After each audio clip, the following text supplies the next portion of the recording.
Assalamualaikum warahmatullahi wabarakatuh. Perkenalkan, nama saya Ernita Puspita Dewi dengan NIM 112116692 kelas K321 MNR, mata kuliah perilaku organisasi dengan dosen pengampu Bapak Rizky Purwantoro, SHMH. Presentasi video ini disajikan untuk memenuhi persyaratan ujian akhir semester perilaku organisasi. Di sini saya akan menjelaskan materi tentang pengambilan keputusan. Di sini ada beberapa penjelasan. Yang pertama, definisi pengambilan keputusan. Yang kedua, dasar pengambilan keputusan. Yang ketiga, jenis-jenis pengambilan keputusan. Yang keempat, faktor-faktor yang terkait dalam pengambilan keputusan. Yang kelima, implikasi manajerial dalam pengambilan keputusan. Dan yang terakhir, tujuan dan fungsi pengambilan keputusan. Baik, selanjutnya materi yang pertama adalah definisi pengambilan keputusan. Pengambilan keputusan pada dasarnya adalah proses pemecahan masalah yang membuat tercapainya tujuan agar masalah dapat dipecahkan. Terlebih dahulu harus dikenali apa masalahnya. Banyak jenis keputusan yang berbeda harus dibuat dalam organisasi, seperti bagaimana membuat suatu produk, bagaimana memelihara mesin, bagaimana menjamin kualitas produk, dan bagaimana membentuk hubungan yang saling menguntungkan dengan pelanggan. Selanjutnya ada dasar pengambilan keputusan. Yang pertama ada intuisi. Intuisi adalah pengambilan keputusan berdasarkan perasaan yang sifatnya subjektif.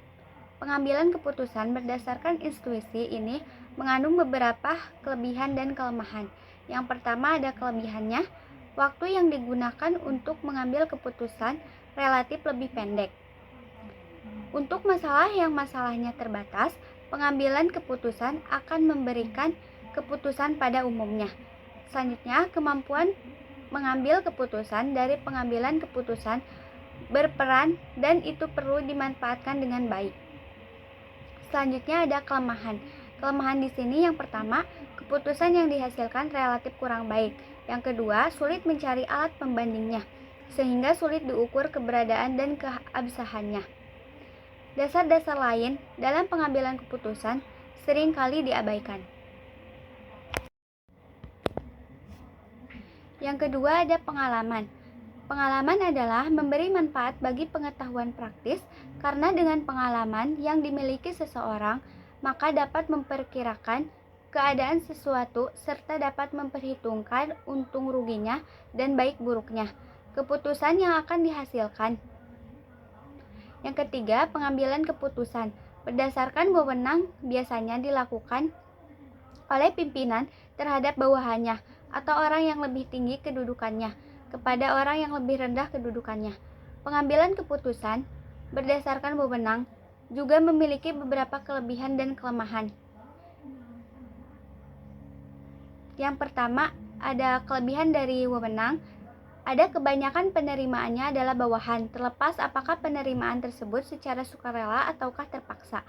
Keputusannya dapat bertahan dalam jangka waktu yang cukup lama dan memiliki otentisitas atau otentik. Yang kedua ada kelemahan. Yang pertama, dapat menimbulkan sifat rutinitas, mengasosiasikan dengan praktek diktatorial, sering melewati permasalahan yang seharusnya dipecahkan, sehingga dapat menimbulkan kekaburan. Selanjutnya, dasar pengambilan keputusan yang keempat ada pengambilan keputusan berdasarkan fakta. Dapat memberikan keputusan yang sehat, solid, dan baik. Dengan fakta, maka tingkat kepercayaan terhadap pengambilan keputusan dapat lebih tinggi, sehingga orang dapat menerima keputusan-keputusan yang dibuat itu dengan rela dan lapang dada. Selanjutnya, yang kelima, rasional. Pada pengambilan keputusan yang berdasarkan rasional, putusan yang dihasilkan bersifat objektif, logis, lebih transparan, konsisten untuk memaksimumkan hasil atau nilai dalam batas kendala tertentu, dan dapat dikatakan mendekati kebenaran atau sesuai dengan apa yang diinginkan. Materi selanjutnya adalah jenis-jenis pengambilan keputusan. Jenis keputusan dapat sebuah organisasi dapat digolongkan berdasarkan banyaknya waktu yang diperlukan untuk pengambilan keputusan tersebut. bagian mana organisasi harus dapat melibatkan dalam mengambil keputusan, dan pada bagian mana keputusan tersebut difokuskan. Yang pertama, ada keputusan rutin, adalah keputusan yang sifatnya rutin dan berulang-ulang serta biasanya dikembangkan untuk mengembalikannya.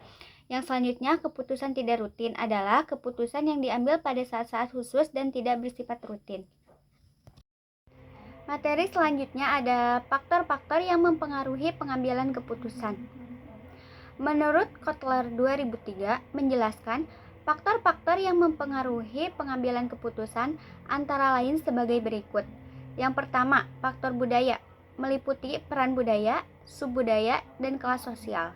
Yang kedua, faktor sosial, meliputi kelompok acuan, keluarga, peran, dan status. Yang ketiga, faktor pribadi, termasuk usia dan tahap siklus hidup, pekerjaan, keadaan ekonomi, gaya hidup, kepribadian, dan konsep diri.